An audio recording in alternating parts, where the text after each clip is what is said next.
하나님이 주시는 말씀을 경청하도록 하겠습니다. 사사기 6장 11절로 14절 말씀입니다. 제가 받들어 읽어 드립니다. 여호와의 사자가 아비에셀 사람 요아스에게 속한 오브라에 이르러 상수리 나무 아래에 앉으니라. 아침 요아스의 아들 기드온이 미디안 사람에게 알리지 아니하려 미를 포도주 틀에서 타자가더니 여호와의 사자가 기드온에게 나타나 이르되 큰 용사여 여호와께서 너와 함께 계시도다 하매 기드온이 그에게 대답하되 오 나의 주여 여호와께서 우리와 함께 계시면 어찌하여 이 모든 일이 우리에게 일어났나이까. 또 우리 수상들이 일찍이 우리에게 이르기를 여호와께서 우리를 애굽에서 올라오게 하신 것이 아니냐 한 그 모든 이적이 어디 있나이까. 이제 여호와께서 우리를 버리사 미디안의 손에 우리를 넘겨 주셨나이다 하니 여호와께서 그를 향하여 이르시되 너는 가서 이 너의 힘으로 이스라엘을 미디안의 손에서 구원하라. 내가 너를 보낸 것이 아니냐 하시니라. 아멘.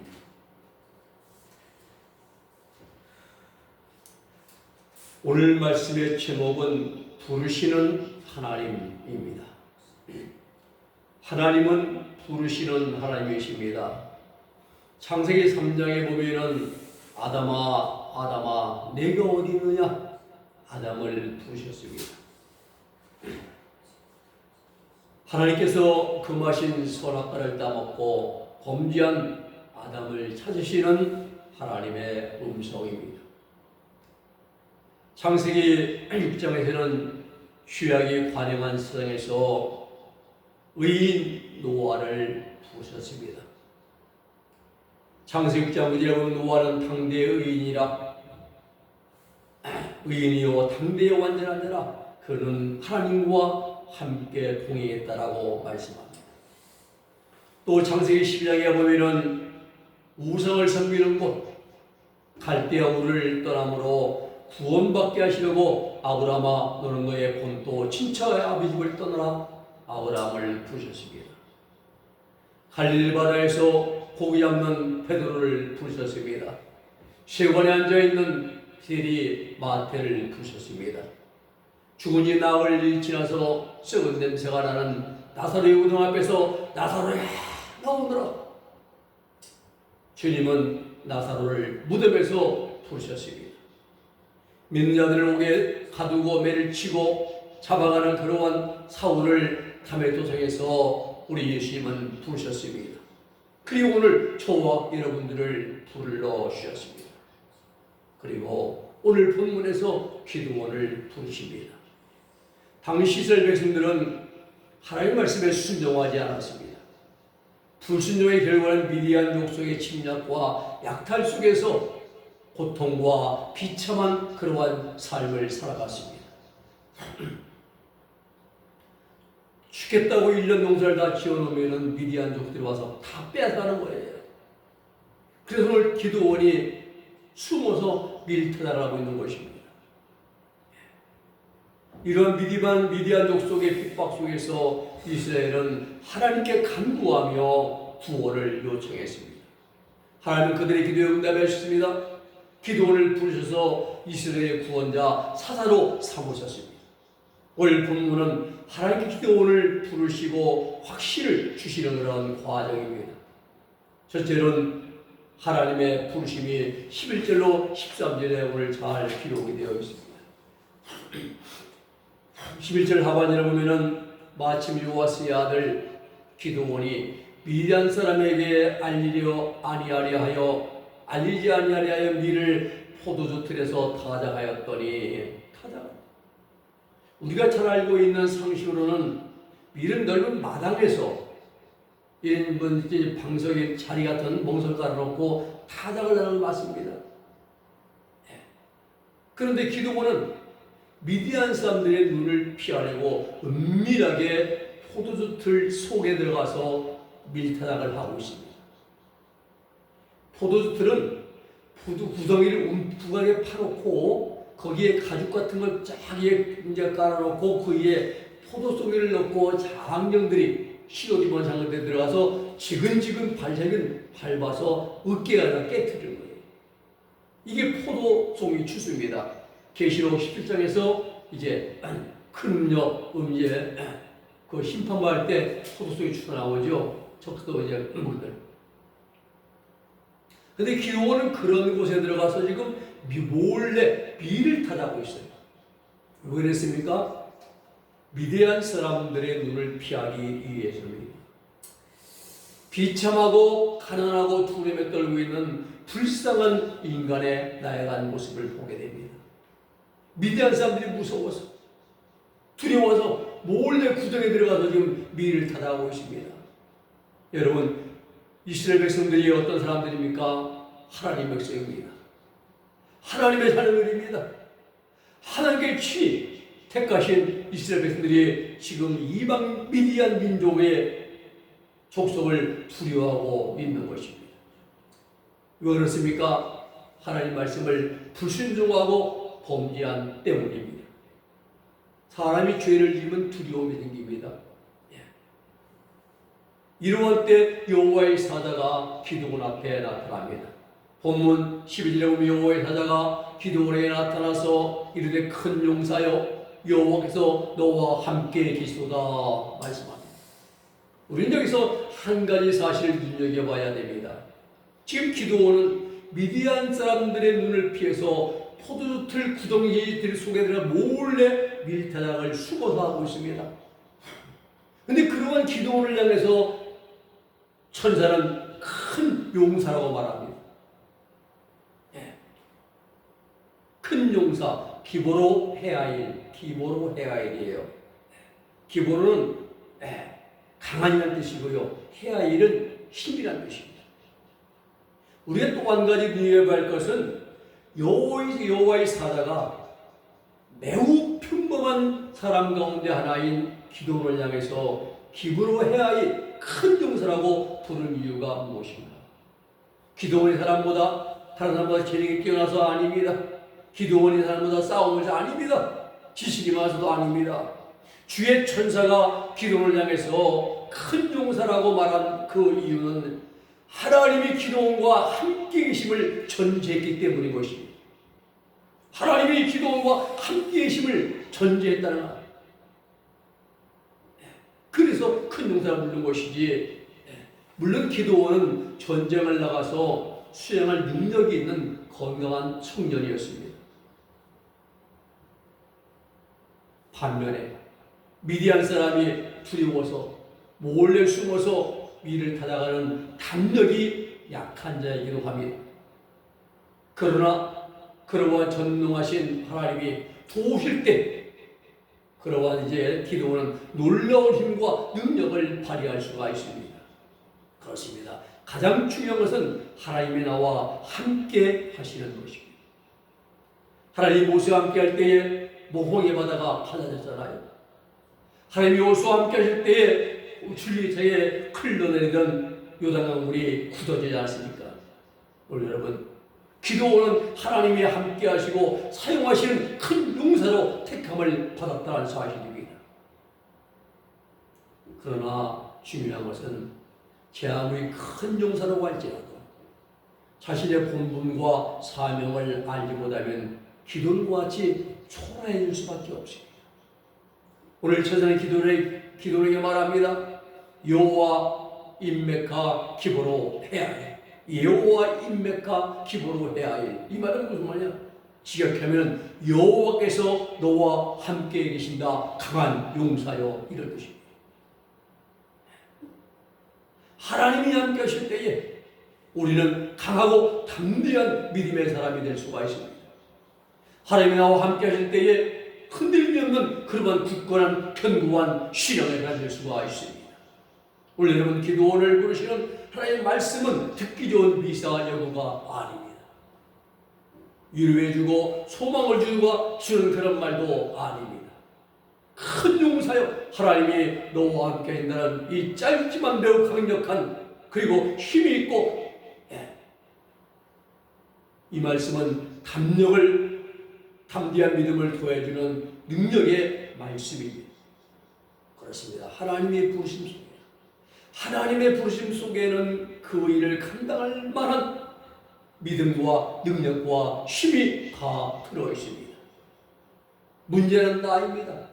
내 믿음이, 내 의지가, 내 가장 중요한 것은 내 순종입니다. 순종한 자에게 하나님의 역사가 나타나고 순종한 자에게 하늘의 권세와 능력이 함께한 줄로 믿으시기를 바랍니다. 두 번째는 사명을 주십니다. 14절에 보면은 여호와께서 그를 향하여 이르시되 너는 가서 너의 힘으로 이스라엘을 미디안의 손에서 구원하라. 내가 너를 보낸 것이 아니냐 이렇게 말씀하십니다. 기드온은 처음부터 위대한 사람이 아니었습니다. 용기 있고 담대한 그러한 마음의 소유자도 아니었습니다. 만일 기드온이 용기가 있고 담대한 사람이었다고 한다면 포도를 추수한 작은 구덩이 속에 들어가서 몰래 숨어서 밀타작을 하지 않았을 것입니다. 아무도 모르게 숨어서 슬그머니 미디안 사람들을 피해서 밀타작한 것을 보면은 기드온은 소심하고 평범한 사람에 지나지 않습니다. 그러한 그가 싸움에 나가서 이길 수 있었던 비결은 성령의 능력을 힘입었기 때문입니다. 하나님이 기드온의 힘의 근원이 되어주셨기 때문입니다. 그렇습니다. 중요한 것은 하나님 손에 붙들림 받아야 됩니다.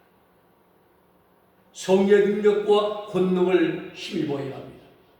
우리 구원받은 성도들의 삶은 하루하루가 영적 싸움입니다. 순간순간이 마귀와 세상과 거칠고 살아온 환경과 싸움의 연속입니다. 싸워서 치는 것은 그런 것들을 즐기고 이끌려가는 삶을 사는 것이고, 싸워 이기는 것은 마귀와 세상과 거친 환경 속에서 범죄하지 않는 것입니다. 마귀를 이기고 세상을 이기고 거친 환경을 이기는 것은 내 힘과 능력과 지식, 인생을 살아온 경험 이런 것들로는 안 됩니다. 반드시 전능하신 하나님 손에 붙들림 받아야 됩니다. 오늘 나아가고 힘이 없는 기드온에게 하나님께서 사명을 주십니다.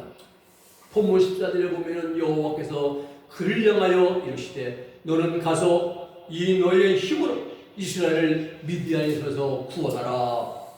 내가 너를 보낸 것이 아니냐, 내가 너를 보낸 것이 아니냐 말씀하십니다. 여호와께서 기드온을 향하셨습니다. 이것은 여호와께서 기드온을 향하여 방향을 바꾸신 것입니다. 이는 하나님이 기드온에게 관심과 애정을 갖고 계심을 보여주는 것입니다.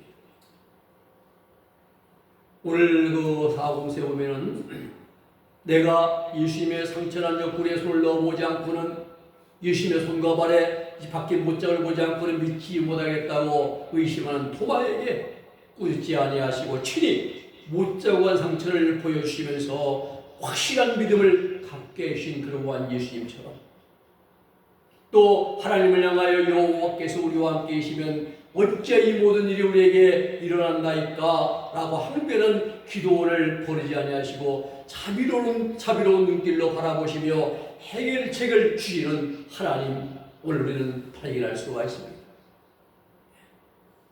구원은 인간의 노력이나 공로가 아니라 전적인 하나님의 은혜로 이루어지는 것입니다. 에베소 1장 10절 말씀 보면은 우리는 그리스도 안에서 그의 은혜의 풍성을 따라 그의 피로 말미암아 속량 곧 죄사함을 받았느니라 라고 말씀합니다.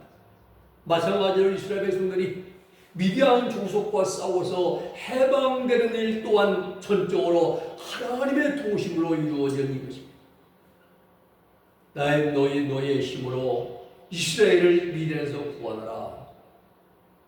여기서 우리는 바르게 분별해야 됩니다. 내 힘을 의지하고 가서 이건 백호학화, 너의 힘으로 이런 뜻이에요. 힘은 어떤 힘이에요? 기도원의 힘이 아닌데 기도원은 숨어서 포도 주수하는 구덩이에 숨어 밀착한 그런 담력이 약한 기도원인데 그런 기도원의 힘이 아니라 여기 너의 힘은 뭡니까? 여호와의 사자가 제공해 준 힘을 의미합니다. 여기서 힘은 인간의 어떤 육신의 힘이 아닙니다. 세상 권력이나 세상 권세의 힘이 아닙니다. 진정한 힘은 여호와의 능력에서 오는 힘을 의미하는 것입니다. 하나님께서 주어진 힘이죠. 백호학가 문자적으로는 기도원의 힘을 의지하지만 결과적으로는 전능하신 여호와로부터 오는 그러한 힘을 의미하는 것이 백호학가 너의 힘입니다. 이는 기도원과의 기도원과 함께 하셔서 하시는 하나님의 능력을 의지하고 가서 미디안의 손에서 민족을 구원해내는 하나님의 명령과 동시에 기도원의 사명인 것입니다. 하나님께서 부르심을 받고 보냄을 받은 자는 하나님께서 감당할 수 있는 능력도 함께 주신다는 그 믿음을 갖고 주신 사명을 잘 감당해야 할 것입니다. 빌립보 4장 13절 말씀 보면 믿는 내게 능력 주신 자 안에서 내가 모든 것을 할 수 있느니라 말씀합니다. 세 번째는 약속을 주십니다. 16절에 보면은 하나님께서 기도원에게 약속을 주십니다. 확신 주세요. 확신. 여호와께서 그에게 이르시되 내가 반드시 너와 함께하리니 내가 미디안 사람 치기를 한 사람 치듯 하리라 하시니라 말씀합니다. 하나님께서 우리를 부르시고 우리에게 사명을 주시고 그 사명을 잘 감당할 수 있는 믿음을 주시고 확신을 주시고 능력을 더해 주십니다. 또 권능을 주시고 성령을 부어주셔서 하나님께서 맡겨진 사명을 능히 감당하게 이끌어 주십니다. 세상의 모든 일 우리 힘으로 할 수 있는 것은 아무것도 없습니다. 내 힘으로 내 능력으로 또 내가 노력함으로 물론 맞습니다. 맞는 말입니다. 그러나 조금만 또 깊이 생각하면은 그 모든 일을 감당하고 행하고 이룰 수 있는 힘을 누가 주십니까? 하나님이 주신 거예요. 건강을 주시고 때를 따라 피를 채워주신 그분이 바로 하나님이시라는 사실입니다. 그 하나님께서 오늘 또 우리를 붙들고 계시고 우리를 통해서 일하고 계신다는 사실입니다. 16절 말씀 보면 내가 반드시 너와 함께 하리니 말씀입니다. 하나님은 스스로 계신 분이라고 출애굽기 3장 14절에 말씀하시죠. 전능하신 하나님이라고 창세기 11장 1절에 말씀하십니다. 그 하나님께서 내가 반드시 너와 함께 하겠다고 확신을 주십니다. 내가 너와 함께하여 미디안 사람 치기를 한 사람 치듯 하게 될 것이라고 약속과 확신의 그 말씀을 주십니다. 오늘 사랑하는 하나님이 함께 하시면 그 어떤 일도 안 될 일이 없습니다. 다 이루어집니다. 다 하나님의 뜻하신 대로 계획하신 대로 성취가 됩니다. 히브리서 기자는 히브리서 13장 5절 6절에서 이렇게 말합니다. 내가 결코 너희를 버리지 아니하고 너희를 떠나지 아니하리라 하셨느니라. 그러므로 우리가 담대히 말하되 주는 날 돕는 신이 내가 무서워하지 아니하노라. 사람이 내게 어찌하리요. 다윗이 했던 말이죠. 기도원은 하나님의 약속에 대한 말씀에 대하여 표징을 보여달라고 요구합니다. 17절에서요. 하나님의 사자가 바위에서 불을 일으켜 확실한 표징을 보여주었습니다. 21절입니다. 그렇습니다. 우리 인간은 하나님의 역사를 보아도 잘 믿으려고 믿지 않으려는 그러한 경향이 있습니다. 이러한 인간의 성향을 잘 아신 하나님께서 은혜로 확실하게 확신시켜 주시려고 말씀에 대한 증거의 불을 나타내 보여주신 것입니다. 바위에서 불이라는 거죠. 기도원이 하나님 앞에 제물을 드리는 후에 거룩한 불길이 솟아올랐습니다. 하나님의 임재의 불입니다. 성령의 불입니다. 능력의 불입니다. 이 불은 기도원에게 믿음을 주고 확신을 주고 담대함을 심어 주었습니다. 6장 24절 말씀입니다. 기도원이 여호와를 위하여 거기서 신을 쌓고 그것을 여호와 샬롬이라 하였더라. 그것이 오늘까지 아비에셀 사람에게 속한 오브라에 있더라. 여호와 샬롬, 여호와는 평강이라 이 말입니다. 여호와는 시, 여호와는 나의 기, 승리라는 말씀이고요. 오늘 24절 말씀을 분석하면 거기서 어디입니까? 상수나무 아래서 단을 쌓았어요. 아브라함이 하나님의 언약을 제하긴 한 후에 헤브론에서 단을 쌓았습니다. 야곱은 누수에서 베델, 하나님의 집이죠. 하나님을 만난 후에 그곳에 돌멩이로 단을 쌓았습니다. 하나님의 단을 쌓았습니다. 어디에서? 상수나무 아래서. 여호와 샬롬, 여호와는 평강이시다. 평강의 여호와라는 것입니다. 하나님은 두려움에 떨고 있는 기도원에게 23절에서 안심하라 말씀하세요. 안심하라. 이 안심의 원어 역시 샬롬입니다. 평강입니다. 예수님이 물리를 걸어올 때 밤사경에 제들이 놀라서 유정이나 놀라서 무서 떨 때 안심하라 내니 샬롬. 그렇습니다. 하나님은 오늘 믿는 자들에게 믿음을 주시고 확신을 주시고 평강을 주시는 분이십니다. 말씀을 정리합니다. 오늘 본문의 말씀의 제목은 부르시는 하나님입니다. 노아를 부르시고 아브라함을 부르시고 아담을 부르시고 기도원을 부르시고 사도 바울을 부르시고 오늘 저와 여러분들을 불러주셨습니다. 부르신 자에게 사명을 주십니다. 다른 말로 하면 우리가 주를 위해서 헌신할 사역을 주시는 것입니다. 그리고 그 일을 감당할 수 있도록 믿음과 힘과 능력과 확신도 함께 되어 주십니다. 그렇습니다. 우리들 모두는 하나님의 부르심을 받은 자들입니다. 또 각자의 사역을 감당할 수 있도록 능력과 사명도 함께 받았습니다. 마지막으로 고린도전서 4장 1절과 2절의 말씀을 드립니다. 사람이 마땅히 우리를 그리스도의 일꾼이요 하나님의 비밀을 맡은 자로 여길지어다. 우리는 하나님의 부름받는 자고 우리 하나님의 비밀을 맡은 자들이고 그리고 우리에게 부르심을 받은 자에게는 순종이 최고입니다. 기도하겠습니다. 사랑의 아버지 하나님 감사합니다. 오늘 아버지와 부르시는 하나님 아담을 부르시고 노아를 부르시고 아브라함을 부르시고 사도 바울을 부르시고 또 우리를 불러주시는 아버지 하나님 부르시고 우리에게 믿음 주시고 확신 주시고 또 사명을 주셔서 감당할 만한 아버지의 그러한 능력도 함께 주시는 하나님을 알리하심을 감사를 드립니다. 우리 모든 하나님의 부르심을 받은 자들로서 이때 하나님이 우리에게 하라고 하신 그 일을 잘 감당하고 하나님 나라로 들어갈 수 있는 그런 우리에게 모든 성도의 수도 힘과 능력을 도하여 주시옵소서. 예수님의 이름으로 기도 올리옵나이다. 아멘.